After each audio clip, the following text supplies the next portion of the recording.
Hey everybody, welcome back. Today we're taking a look at the Roxicosly Emergency AM/FM Shortwave and NOAA Pocket Radio. Let's check it out.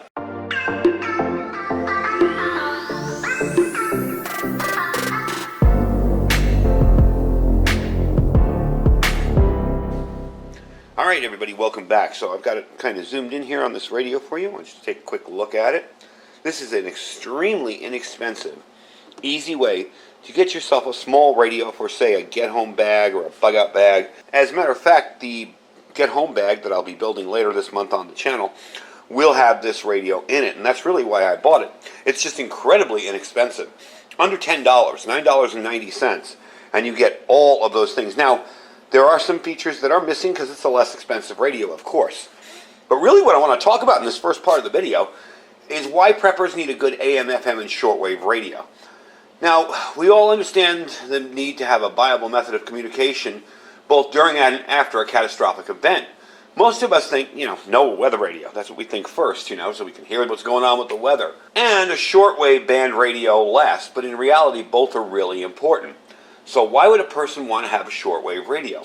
Well, if we ever saw a really worst case scenario kind of event like an EMP attack or a massive nuclear war or something really, really bad, okay?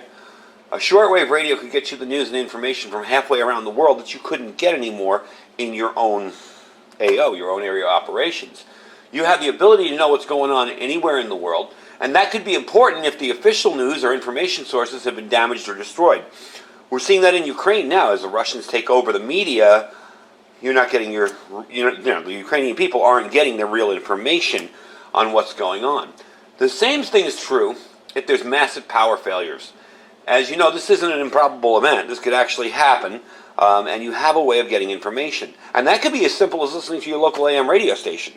They kind of move into emergency mode, and they start broadcasting emergency alerts and whatever's going on. And also, too, in the event of a huge catastrophic event, and they kind of changed this after 9/11, your weather radio bands will carry important news and information, not just weather-related.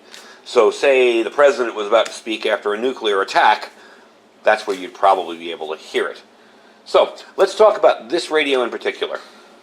Alright, so when you get this radio, you're going to get it in a box like this, and this box shows you all the different colors. You can choose between a yellow, a black, or an OD green. I think that's the OD green, that's the black. I can't tell it, not good printing on there, but it does come in OD green or black or yellow. And it's a very simple little thing. There's not much to it. I mean, it's a good little emergency radio. The radio itself is kind of light. It's made of plastic. There's not, it's not a super heavyweight radio, but it definitely does the job. And you do have a bunch of little neat features on this. Let me turn it on so you can kind of see what's going on here. I do like the display. That's currently the weather. So let me move to another band here so we don't have all that noise. That's the weather. Now, AM reception here stinks. We have almost no AM reception in my area. We used to have one station that came in, and they lowered the power on it and made it more regional for just Las Vegas, and we lost that. So we don't really have much of an AM reception. However, last night when I was playing around with this radio, I was kind of AM DXing, and I was able to pull in a bunch of stations on it. So it definitely does that very, very well. It does have auto NOAA weather alert. Now, once press the weather button, it will scan the stations automatically when you press this weather button on the side here, and it will find your local weather station. Now, it did that with my station here, and I was able to find it very quickly. Another neat feature of this is if you turn it on and just put the SOS, the signal on there, the weather alert signal, what will happen is it will let you know if there's an emergency. I'm going to see if I can get it back to that band. Scrolling through the bands, there's shortwave, okay. So there you go. Okay, now you don't have to listen to it, but you see the little alert icon up there and the little weather icon. So it is on alert and will let you know if something's going to happen, and it scans through all the bands, and the minute that they alert you, there's a weather alert on the bands, it will jump out and start making noise and has a little siren noise to it. Anyway, that's how that works. It's very, very handy to have. I like that feature. You can just kind of turn it on, set it by your bed. If you know storms are rolling in and you want to be woken up, and the minute it picks up an alert, it will alert you. You can also just listen to it as well. Now, surprisingly enough, even though this antenna is really, really light and small, it's not a big antenna at all. And I did notice that in here there's a little bit of play because there's no grommet around that. So I wouldn't say this radio would be something you want to put out in wet or water or anything. There's no grommet around it, so it's just kind of stuck in there. It is screwed in, it is legitimately screwed in. It's not going to fall out on you. But there isn't a grommet around the outside of that thing there, so it moves around a little bit, and yeah, you'd probably get some water in there if it were to rain. So you definitely don't want to carry this around in a pouring rainstorm, or leave it outside in the rain or whatever. For inside your home, for a first kind of emergency radio, awesome little thing and really not a big deal. Now it is incredibly simple to operate. You have a clear LCD screen like we showed you before. I'm going to turn the volume down on this so it doesn't bother you. We have a clear LCD screen. I kind of like it because it reminds me of those old school blue LEDs, the tube LEDs, the old Russian kind of, I don't know the exact name of them. Probably there's a channel on here that specializes in all those old Russian displays. I think her name is Fran Blanche, and she does amazing videos on all these old displays and stuff. So you will be able to figure it out from her probably, but that's what it reminds me of. It's very easy to operate. If you want to go up or down on this, you can. Let me move it to this is the AM band, and again, I have the volume turned down. But if you want to move up or down, you can do that. Or if you want to scan, say, we'll scan through the bands here, and it will stop on when it finds something. It's probably just finding noise in here with these lights. That's probably what it is. Let's see. Yeah, see? It's just stopping on noise that it picks up from the lights. But it is very, very simple to use. If you're up and down, now you can't manually enter frequencies. On the shortwave band, that's going to be kind of annoying, I'll admit it. If I'm at 2300 here and I want to get to, say, 10 megahertz, I got to sit here and hold that the whole way through and let it scan. So that is kind of a downside to it. However, with the amount of shortwave you're probably going to be using on this radio, where, the scenarios of needing a shortwave are a lot less likely than the scenarios of needing an emergency AM/FM radio, I'm not too concerned about it. I mean, it's under $10. You really can't beat that. It does have a sleep timer as well, so you can set that over here if you want, and it will set it for either, what is it? I think it's like 90 minutes, 60 minutes, and 30 minutes. So it will go off after that time. It doesn't activate the sleep timer while it's scanning, but it will do that for you. It does have a lock, too. So if I find my station here and I don't want anybody to push any buttons and mess with anything, I just turn the lock on the side. And it will lock the screen out so nobody can move anything. See the lock flashing there? So it is a very intuitive, very easy to use radio. You've got your volume up top here, your power button. To turn it off, you just push once. To turn it on, you push once again. There's no long holds. There's no count to 3 and release. You do have a headphone plug here. And the FM is stereo with the headphone plug, so that is pretty cool too. I'm going to see if I can find you a decent FM station to listen to, because I know that in here you can actually hear the FM and it actually works fairly well. I want to find one that doesn't have any music on it. Let's see. For the government to study the benefits and risks of creating now, a unfortunately, yes, I have to use KNPR because they just talk. Under the order, agencies, including the Treasury and Commerce Departments, will draft reports. But the sound is really, really good on it. I got to say, the sound on it's really impressive. The screen does time out. So if you need to see it again, you can just turn that back on. You can just hit a button and it lights back up. I believe the screen times out so you don't kill your batteries. Another nice feature about this, I tell people not to store batteries in their radios, okay, their emergency radios. Don't store them in there, they'll corrode, they'll rot. The nice part about this is, if you forget and you do, there's no clock on this screen here. I have a bug-out radio that has a clock running on it. And it's like, I put the batteries in and the batteries immediately start draining even with the radio off because it's got this clock on the front. Now, yeah, it's not going to kill a whole full set of batteries in a day, but over time that will kill the battery. So, you have 3 AAA batteries on this. That's how you power it. There you go from the back here. You will get a pocket clip. However, again, it's an under $10 radio. This pocket clip isn't going to be something that is going to hold up to too much abuse. But if you're moving from room to room and you want to clip it on your belt, no problem. If you're out in the wild, bumping into trees and doing all sorts of other stuff, no, that's not going to hold up. Now, it's got a good long run time on it. The night before last, I set it out here. I turned it on, and I just left it on that NPR, just a talk station. I wanted to see how long it would run. I came back in the morning. It was still running 12 hours later, and just 1 bar off the battery. So it is not a big drainer. You can always also get rechargeable. It does run on the AAAs. You get rechargeable AAAs, and have it do that for you so you can charge them in your charger or your solar bank or whatever. So that's very, very handy and interesting to be able to have a good long runtime on such a small little radio. So what I'm going to do with this today is I've got my handy dandy outdoor improvised shortwave antenna here, and it's basically just some long wire with an alligator clip and a little bit of paracord on the other side to tie it up to a tree. We're going to string this up. I'm going to connect it to the radio, and we're going to see what kind of reception we get with a better antenna. At night I was able to pull in a bunch of stuff just with this antenna, and that was pretty impressive. I also used my indoor antenna here, which is just a piece of wire that runs up the wall and along the ridge line of the garage here. It goes all the way around. And I pulled in a bunch of stations too. But I want to see how this does in the daytime on shortwave. We'll pick some frequencies out. Now again, it doesn't have sideband, so you won't be able to hear some broadcasts, like more of the utility broadcasts, and you won't be able to hear ham radio. But for information gathering off of shortwave stations, and we saw how the BBC just reactivated itself towards Ukraine, so they can get news from the world without it being censored by Russia. You saw that, so you see that there is some use to good old shortwave once in a while. So let's get the antenna strung up outside. I'm probably just going to throw it up in a tree, and we will test this out. All right, before we get started, I wanted to show you just exactly what we're working with here with this antenna. I've just put it up in that tree with a little bit of paracord on the end of it. And we're going to run the wire back, and I'll show you exactly where it goes. I hope I'm staying in camera here. All right, and I have it wrapped around my G5RB dipole up here. Not the antenna itself, but an extender that keeps it out, the antenna out, the ladder line out away from the pole. So it's not touching the antenna, it's completely isolated.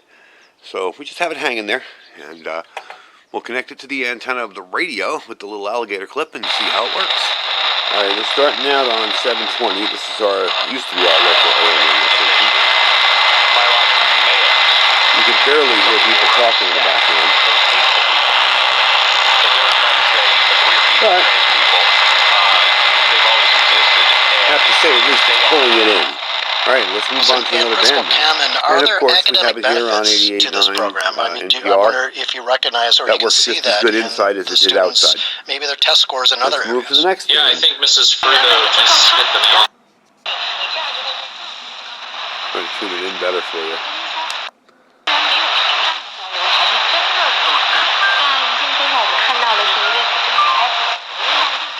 You see, it does pull in stations. We're going to take it to WWV now, the time station, and see how that works. And there we go. Pulling that in very well. You see I have the clip on there. Let's see what happens when I pull the clip off. Still got a signal. But that definitely makes it a whole lot stronger. The display does turn out, and I like you to see what's going on there.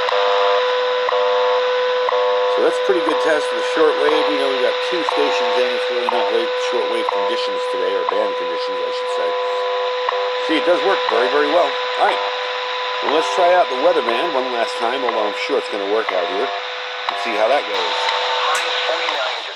There we go. Still working. 20 to 30 miles an hour with gusts to around 45 miles an hour. Thursday night, clear. There you go. Colder. All right, let's bring it back inside. We'll finish up. I'll give you my final thoughts on it and tell you what I think about it. All right, so we're all done with testing it out outside a little bit. I will be using this a little bit more if I get anything interesting in on it. Shortwave-wise, I'll be sure to throw it up maybe as a short or something. But all in all, I got to say, for a budget radio, does a pretty darn good job. Is this going to be as good as, say, a more high-end, expensive shortwave radio? No, but it's under $10. I mean, really, you can't go wrong with that. Under $10, does what it's supposed to do, pulls in some decent shortwave. Right now is not the best time to be pulling in stuff. The band conditions aren't that great. But I was able to pick up that one Asian station. I don't know what it was. It did fade in and out a little bit. And again, I'm not using a perfect antenna either. But WWV came in crystal clear. So, with a decent signal, this will pick it up very, very well. I would suspect you probably want to listen a little bit more at night for a bit stronger shortwave signals. And again, this isn't a $500 radio. It's under $10. So do I like it? Yeah. Does it pull in AM and FM very well? Absolutely.